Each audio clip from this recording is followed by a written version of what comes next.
యేసుక్రీస్తు శ్రేష్టమైన నామములో అందరికీ లెంట్ శుభాలు ఉన్నాము తెలియజేస్తున్నాం. ప్రియులారా, అందరూ బాగున్నారు కదా? చూడండి, ఈ దినములకు ఏర్పాటు చేయబడిన లేఖన భాగం చూసినట్లయితే, యెరూషలేము కుమార్తెలారా, మీ నిమిత్తము మీ పిల్లల నిమిత్తము ఎడుగుడి. లూకా సువార్త 24:28 ప్రార్థన చేసుకున్నాం. పరిశుద్ధుడ, ప్రేమగల తండ్రి, నీ పరిశుద్ధ పాదము స్తోత్రము దేవా. ప్రభా, ఇగో తండ్రి, వాక్యం ధ్యానించుకున్నట్టుగా మాతో ఉన్నాడు నాయన, మాతో నడిపించండి ప్రభా. ప్రతి ఒక్కరు తండ్రి వినగలుగుతారు, గ్రహించగల మనసును వాక్యానుసారంగా జీవితం దయచేయమని మా ప్రభు నేసన బ్రతమాలు వినముగా వేడుకొంచున్నాము తండ్రి. ఆమేన్. యెరూషలేము కుమార్తెలారా, మీ నిమిత్తము మీ పిల్లల నిమిత్తము ఏడుగుడి. ఈ అంశం ఏంటంటే, మీ నిమిత్తము ఏడుగుడి, మీ నిమిత్తము ఏడుగుడి. చూడండి, ప్రభు యొక్క శిలువ మరణమును జ్ఞాపకం చేసుకుని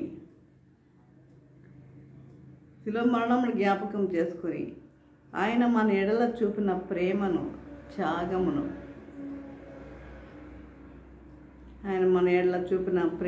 త్యాగము గ్రహించి ఆయనకు సమీపముగా వచ్చుటకు అనుగ్రహించబడిన గుడ్ ఫ్రైడే, ఈస్టర్ని బట్టి ప్రభునకు మరి వందనాలు తెలియజేస్తున్నాను. ప్రభువును కొరడా దెబ్బలు కొట్టి, భయంకరమైన కొరడా దెబ్బలు, మామూలు కొరడా దెబ్బలు కాదండి అవి. కొరడా దెబ్బలు కొట్టి రక్తసిక్తమైన మాంసపు ముద్దలు ఊడి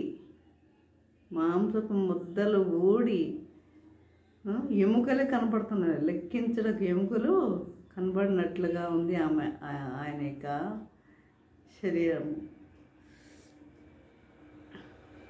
ఎముకలు కనపడుతున్న వీపుపై ఆ శిలువ మ్రాణను పెట్టి కపాలం అనబడిన ఆ ఎముకల మీదే ఆ శిలువను పెట్టి కపాలం అనబడిన స్థలములో ఆయనను శిలువ వేటకు తీసుకొని వెళ్ళుచుండిరి. ఆయన శిలువ వేటకు తీసుకుని వెళుతున్నారు.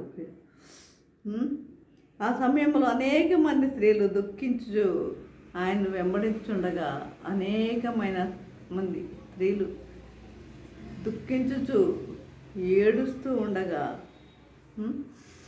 యేసు ఏమంటున్నారు తెలుసా? ఏడవకండి అని చెప్పలేదు, కానీ నా నిమిత్తమే ఏడవకండి అని ప్రభు చెప్పారు. చూడండి, తెస్సలోనికీయులకు రాసిన మొదటి పత్రిక 5వ అధ్యాయం 15వ వచనంలో, ఎల్లప్పుడూ సంతోషముగా ఉండండి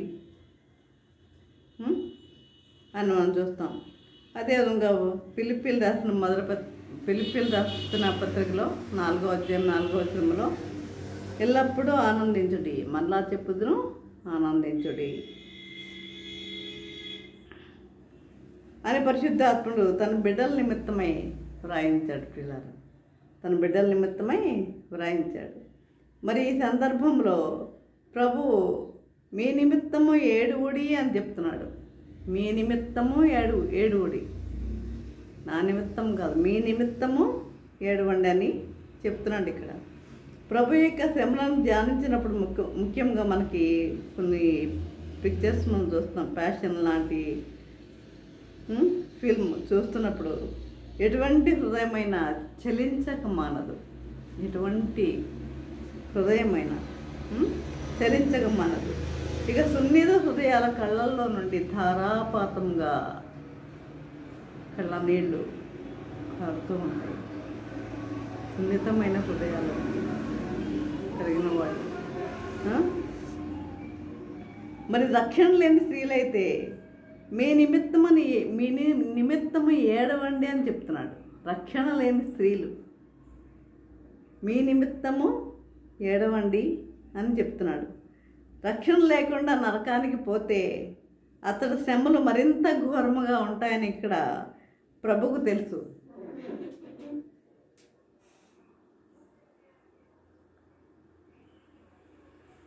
ప్రభువుకి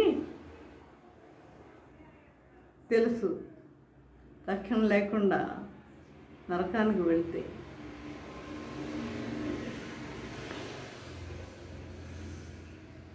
అది శ్రమలు మరింత ఘోరంగా ఉంటాయని ప్రభువుకు తెలుసు. రక్షణ లేని వారికి ప్రభువు శ్రమలే వారి కంటికి కనబడుతున్నాయి. రక్షణ లేని వారికి ప్రభువు శ్రమలే వారి కంటికి కనపడుతున్నాయి, కానీ శరీర నేత్రములతో నరకములో యాతన పడే ఆత్మలను వారు చూడలేరు. శరీర నేత్రములతో నరకములో యాతన పడే ఆత్మలను వారు చూడలేరు. ఒక హైందవ సోదరి ఆత్మహత్య చేసుకోవాలని ఆలోచిస్తూ ఉండగా ప్రభు ఆమెకు నరకం చూపెట్టారు. ఎలా? అందులో వారం క్రితం చనిపోయిన ఆమె బంధువు కూడా ఉన్నాడు నరకంలో. వారం క్రితం చనిపోయిన ఆమె బంధువు ప్రభు ఆమెకు నరకం చూపెట్టారు. అందులో వారం క్రితం చనిపోయిన ఆమె బంధువు కూడా ఉన్నారు. ప్రభు చెప్పారు, నీవు ఆత్మహత్య చేసుకుంటే నీవు కూడా ఆ వేదనకరమైన స్థలానికే పోతావు.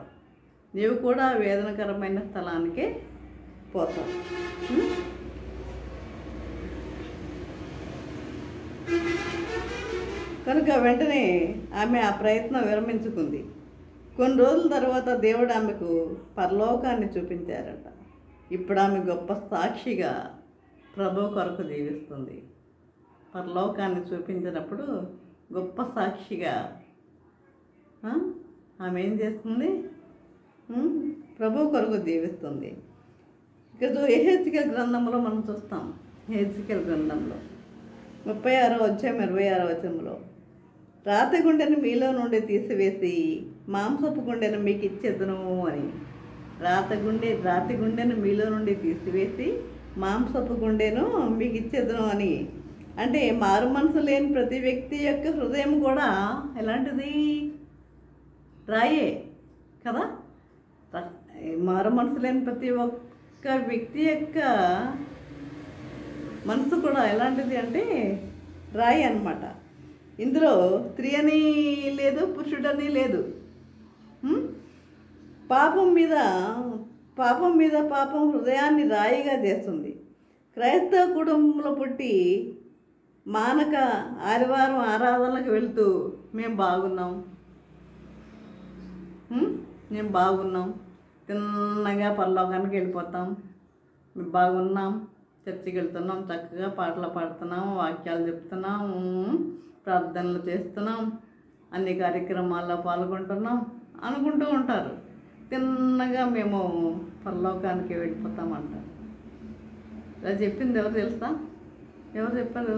బిల్లీ గ్రహాం గారు చెప్పారు అన్నమాట ఈ మాట. ఏమన్నారంటే, ఆయన చివరి టైంలో ఆయన పెరాలసిస్తో బాధపడ్డారు. ఆయన పెరాలసిస్తో ఒక ప్రజల ముందుకు వీల్ చైర్లో తీసుకొచ్చారు. మనవాళ్ళు కొడుకులు అందరూ కూడా వీల్ చైర్లో తీసుకొచ్చి కూర్చోబెట్టారు. అప్పుడు చెప్పారు ఏమని, నేను ఇక్కడ కన్ను మూస్తే తిన్నగా నేను దేవుని దగ్గరే కన్ను తెరుస్తా అని. అది చెప్పగల ధైర్యం ఎవరికైనా ఉందా?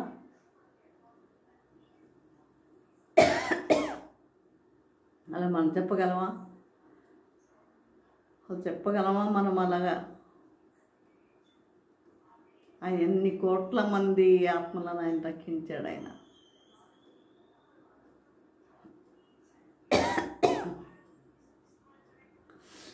కాబట్టి ఇలా అనుకుంటూ ఉంటారు. ప్రభు యొక్క మొదటి బోధ ఏంటి? మారు మనసుని మర్చిపోతున్నారు. ఆయన అదే కదా చెప్పింది, మారు మనసు పొందండి, మారు మనసు పొందండి అని ఆయన తెలియజేశారు. ఫస్ట్ పరలోకం వెళ్ళాలంటే బాప్తిస్మే చాలదు. మేము బాప్తిస్మం పొందేసాం. బాప్తిస్మం ఏ విధంగా అయినా సరే, ఎలా అయినా సరే మేము బాప్తిస్మం పొందేసాం.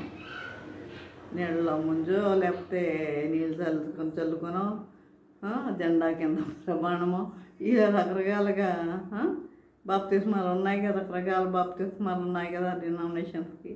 కాబట్టి ఏ విధంగానైనా సరే బాప్తిస్మం తీసుకున్న వెంటనే నువ్వు పరలోకానికి వెళ్ళవు. బాప్తిస్మం తీసుకుంటే చాలదు. అతను ఉండే ప్రభు ఎవరు? పరిశుద్ధుడు.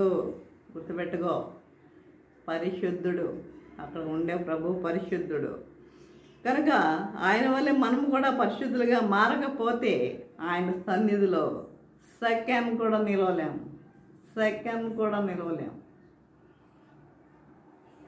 మనం కూడా ఆయనలా మారకపోతే ఆయన సన్నిధిలో మనం నిలవలేము ప్రియులారా. కనుక ఆధ్యాత్మికమే పాపం. అందరూ చెప్పేస్తారు ఈ మాట చాలా ఈజీగా, ఆధ్యాత్మికమే పాపం అని. మరి ఎంతవరకు దీనిని ఆచరణలో పెడుతున్నారు అన్నది అది గ్రహించాలి. బైబిల్లో ఉన్న ఏ చిన్న ఆజ్ఞను అతిక్రమించినా అది పాపమే. ఏ చిన్న ఆజ్ఞను అతిక్రమించినా పాపమే. మొట్టమొదటి పాపం ఎక్కడ స్టార్ట్ అయిందో మనకు తెలుసు. అది కాదు, అబద్ధమే కావచ్చు, మోసమే కావచ్చు, దురాలోచనే కావచ్చు, ద్వేషం కావచ్చు, పగ కావచ్చు, ఏదైనా కావచ్చు ప్రియులారా. కాబట్టి ఏదైనా కానీ పరిశుద్ధులైన దేవుని దృష్టిలో పాపమే. ఏ గ్రహింపు లేకుండా దొంగలతో, నరహంతకులతో, వ్యభిచారులతో, లంచగొండలతో పోల్చుకొని మేము బాగున్నామని చర్చిలో బాగానే ఉంటారు. అబ్బా పాస్టర్ అనుకోవచ్చు, ఆ సంగతులు చక్కగా వింటున్నారు వాక్యం అని. వారి హృదయంలో ఏముందో ఆయన పాపం ఆయన తెలియదు కదా. మరి బయటకు వచ్చిన తర్వాత వారు చేసేది ఏంటో మనకి తెలియదు. కొంతమంది ఈ విధంగా చేసేవారు కూడా ఉంటారు.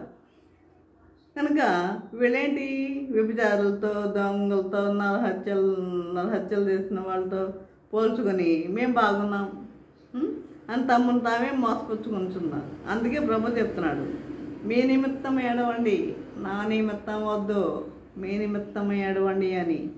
లోకసువార్త 19:14 ఆ పట్టణం విషయమై ఏడ్చి, ఏ పట్టణం విషయమై?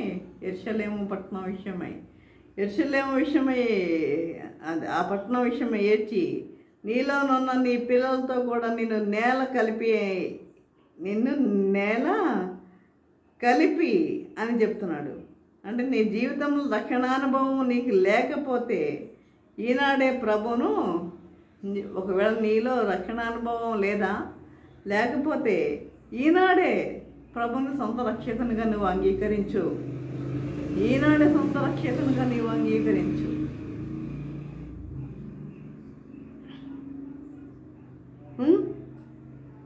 కాబట్టి కన్నీళ్ళతో ప్రార్థించు. ఈ లోకంలో మెడలు, మిద్దెలు, ధనము, చీరలు ఇవన్నీ అవసరం లేదు మనకి. కనుక బంగారాలు ఇవన్నీ ఉన్నా అవన్నీ ఇక్కడ వదిలిపెట్టాల్సిందే.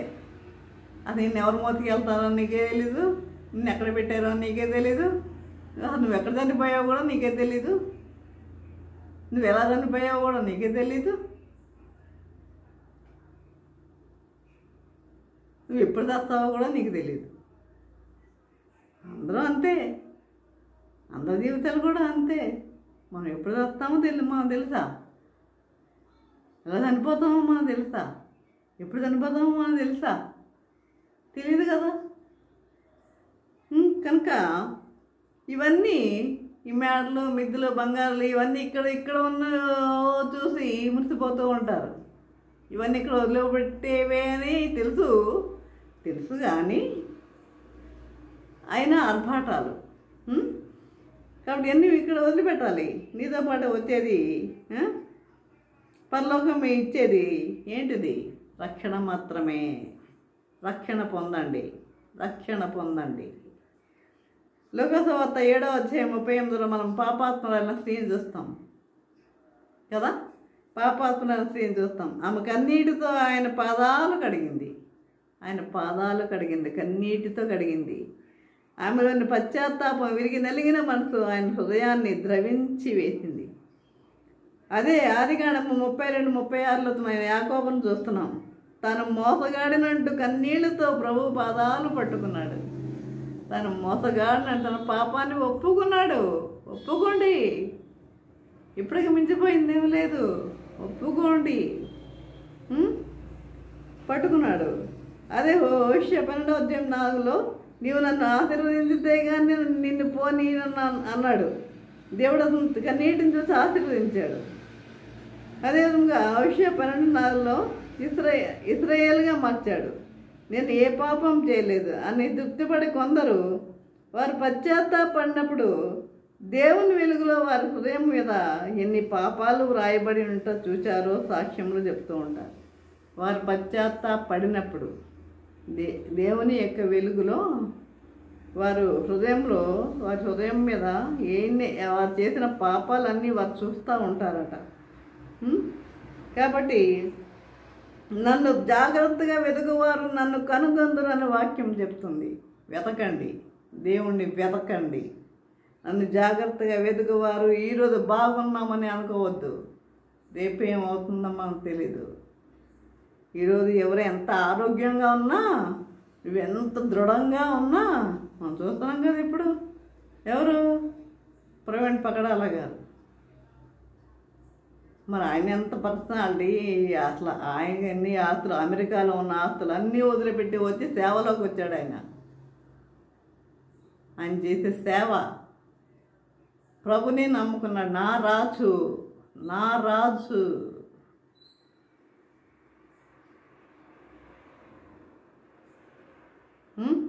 కాబట్టి ఈ విధముగా ఎన్ని పాపాలు వ్రాయబడి ఉంటో చూసారు, వాక్యం చెప్తుంటారు. నన్ను జాగ్రత్తగా వెతుకువారు నన్ను కనుగొందరని వాక్యం చెప్తుంది. కాబట్టి ఈ శిలువ మరణాన్ని ధ్యానిస్తున్న ఓ సహోదరులారా, శిలువ మరణాన్ని మీరు ధ్యానిస్తున్నారా? ధ్యానిస్తున్న సహోదరి, పాపముల నిమిత్తమై ఏడువడి అని ప్రభు చెప్తున్నాడు. నీ పాపముల నిమిత్తం ఏడువడి అని ప్రభు చెప్తున్నాడు. పిల్లలు చెడిపోతున్నారు, సరిగా చదవడం లేదని బాధపడే తల్లులు, ఒకవేళ రక్షణ లేని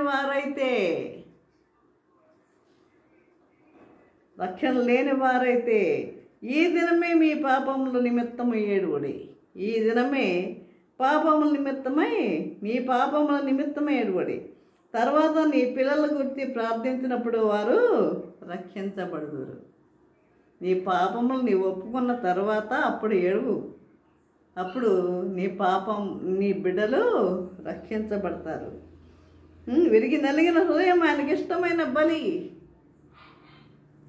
మా కానుకలు అర్పణలు ఇవి కాదు, విరిగి నలిగిన హృదయము ఆయనకి ఇష్టమైన బలి. చూడండి, యోవేలు 2:12 చూస్తాం. ఇప్పుడైనా మీరు ఉపవాసం ఉండి కన్నీరు విడుచుచు దుఃఖించుచు మనఃపూర్వకంగా తిరిగి నా యొద్దకు రండి.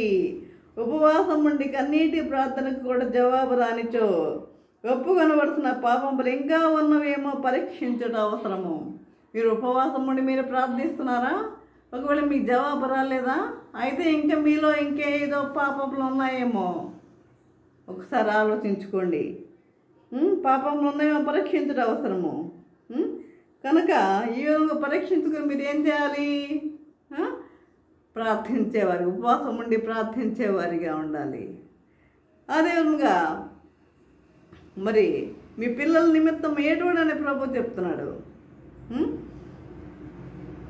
అది యెషయా గ్రంథము 38:3 హిజ్కియా కన్నీళ్లు విడుచుచు యెహోవాను ప్రార్థించగా నీవు కన్నీళ్లు విడుచుట చూచేసింది.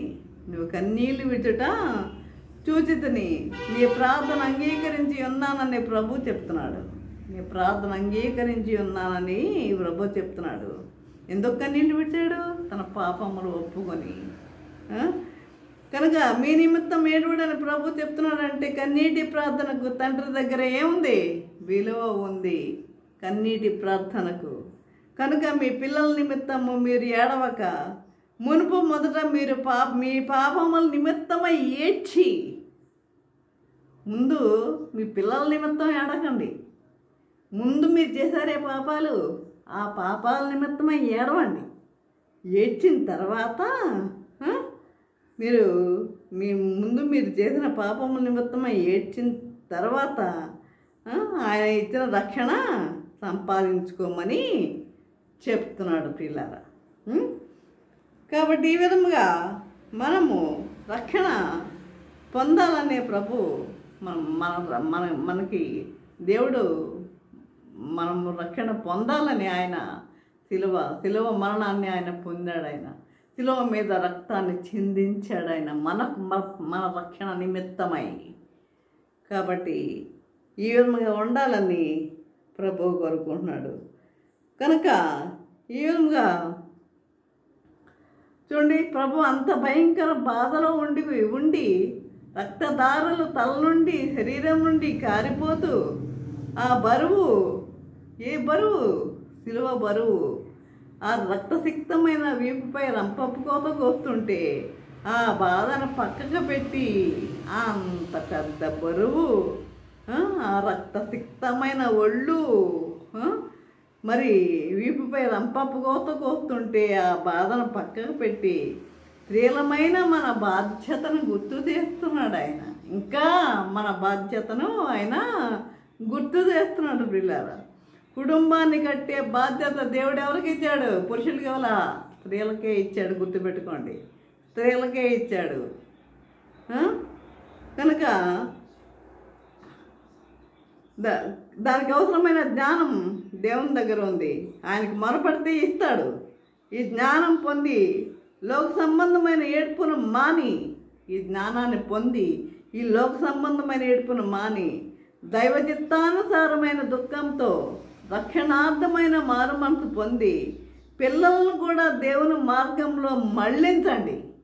పిల్లలను కూడా దేవుని మార్గంలోనికి మళ్ళించండి. ఆ విధముగా ఉండాలని ప్రభువు కోరుకుంటున్నాడు పిల్లారా. ఈ విధంగా జీవించుటకు పరిశుద్ధాత్మ దేవుడు సహాయం చేసి నడిపించను గాక. ఆమెన్. ప్రార్థన చేసుకుందాం. పరిశుద్ధుడా, ప్రేమగా తండ్రి, నీ పరిశుద్ధ పాదము స్తోత్రం దేవా. ప్రభా, ఇంతవరకు నేను ప్రభా నీ వాక్యం ద్వారా మాతో మాట్లాడిన విధానం బట్టి నాయన మీకు వందనం తెలియజేసుకుంటున్నాం దేవా. తండ్రి, యెరూషలేము కుమార్తెలారా, నా నిమిత్తం ఏడవద్దు, మీ నిమిత్తం ఏడవండి అని తెలియజేస్తున్నాం నాయన దేవా. తండ్రి, నిజమైన ప్రభా, మరి మా బిడ్డల నిమిత్తమై మా రక్షణ నిమిత్తమై ఏడ్చేవారికి మేము ఉండాలని మేము తెలుసుకొని నాయన ప్రభా, జ్ఞానం మీ నుండి మేము పొందుకునే వారికి ఉంటకు నీ కృప అనుగ్రహించమని నజరేయుడైన యేసయ్య నామమున మరి వినమ్ముగా వేడుకొంచున్నాము తండ్రి. ఆమెన్. తండ్రి అయిన దేవుని ప్రేమయు, కుమారుడైన యేసుక్రీస్తు కృపయు, పరిశుద్ధాత్మిక అన్యోన్య సహవాసము సకల దీవెనలు సదాకాలము ప్రభా. తండ్రి, ఎంతమంది అయితే ప్రభా వాక్యం విని నన్ను ప్రతి ఒక్కరికి తోడు నిలిచి ఉండను గాక. Amen, amen, amen.